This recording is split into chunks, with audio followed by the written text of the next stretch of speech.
Shalom, selamat pagi Bapak Ibu yang dikasih Tuhan, apa kabarnya? Kiranya kasih setia yang berasal dari Tuhan terus menopang kehidupan kita hari lepas hari. Amin. Mari di pagi hari ini sebelum kita memulai aktivitas, kita akan memulai dalam doa dan mendengarkan kebenaran firman Tuhan. Mari kita berdoa. Tuhan, kami mengucap syukur untuk satu hari yang Tuhan izinkan kami dapat jalani, karena kami yakin percaya tangan kasih setia Tuhan tak akan pernah melepaskan kami, menguatkan, meneguhkan, bahkan firman Tuhan yang akan kami dengar menjadi ingat-ingatan untuk terus mengandalkan dan berpegang teguh kepada kebenaran firman Tuhan. Topang kami satu persatu sehingga sekali lagi nama Tuhan dipermuliakan. Di dalam nama Tuhan Yesus kami telah berdoa dan mengucap syukur. Amin. Bapak Ibu yang dikasih Tuhan, pernahkah Bapak Ibu berpikir seberapa penting untuk mendengarkan dan merenungkan kebenaran firman Tuhan? Apalagi beberapa waktu ini di YouTube GKI Amanat Kristus sudah ada renungan Prapaskah setiap sore dan malam harinya. Seberapa penting sih kita untuk mendengar dan merenungkan kebenaran firman Tuhan? Mari pagi hari ini dengarkan kisah seorang yang hidupnya berantakan dalam menyepelekan firman Tuhan. Renungan ini terambil dalam 2 Tawarik 26 ayat yang ke-16. 2 Tawarik 26 ayat yang ke-16. Setelah ia menjadi kuat, ia menjadi tinggi hati sehingga ia melakukan hal yang merusak. Ia berubah setia kepada Tuhan Allahnya dan memasuki bait Tuhan untuk membakar ukupan di atas mezbah pembakaran ukupan.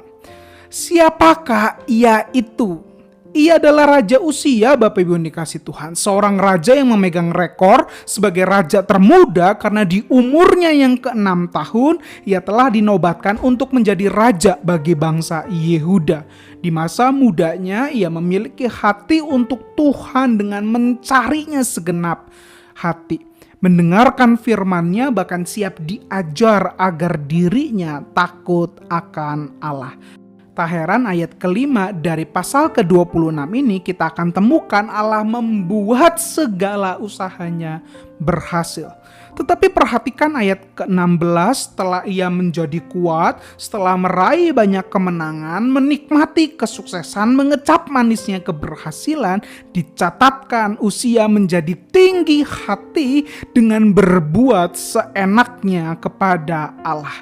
Ia membakar ukupan, merasa paling berhak dengan menempatkan Tuhan di bawah kekuasaannya, sehingga Allah wajib berterima kasih akan kehadirannya. Saya adalah pihak yang paling berjasa dalam bangsa Yehuda, serunya lewat tindakan yang ia lakukan. Kala kebenaran firman Tuhan tak lagi diindahkan, teguran iman diabaikan, hukuman Tuhan diwujudkan dalam kusta, tanda najis, sehingga ia tidak pernah hadir lagi di muka Allah. Menyedihkan bukan? Raja yang dulu mencari Allah lupa diri dan sekarang menerima hukuman Allah menjadi malu karena melupakan Allah dan berbuat seenak hati di hadapannya. Tentu hidup kita tidak ingin seperti Uzia, bukan? Hidup dalam rasa malu, hidup dalam kebebalan. Maka pagi hari ini ada sekali lagi kesempatan untuk bertanya, sudahkah saya mencari Tuhan dengan segenap hati? Maukah saya merendahkan diri di hadapannya dengan menyadari bahwa semua yang saya miliki, semua yang saya dapatkan, semua yang dapat saya karyakan itu berasal dari Tuhan? Dan maukah kita menjadikannya sebagai pribadi yang memberi arti di dalam kehidupan kita? Mari lewat doa nyatakan kembali kerinduan, nyatakan kembali keinginan untuk menjadikannya sebagai sumber dalam kehidupan, sebagai seorang pribadi yang memimpin, sebagai seorang yang memberi arti di dalam kehidupan kita. Mari di pagi hari ini masih ada kesempatan untuk menjadikannya sebagai pribadi yang paling kita hormati.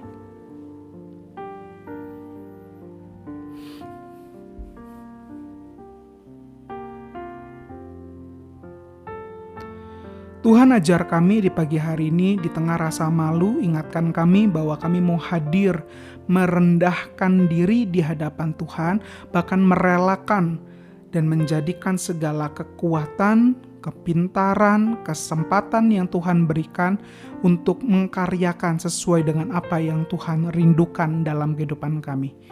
Topang kami, berkati kami, hiburkan kami Tuhan, sehingga kehidupan kami menyaksikan kehadiran Tuhan. Sehingga hari ini kami yang akan bekerja mendapati sukacita, yang kami hari ini akan belajar mendapatkan damai sejahtera, ataupun yang mungkin kami sedang bergumul mendapatkan kecukupan dan ketenangan.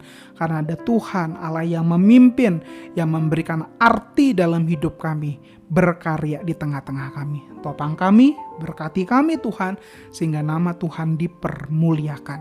Di dalam nama Tuhan Yesus, Allah yang mengasihi kami berdoa dan mengucap syukur. Amin. Selamat menjadikan Tuhan sebagai pemimpin, sebagai satu-satunya pribadi yang paling kita hormati, yang kita rindukan pimpinannya di dalam kehidupan kita. Soli Deo Gloria.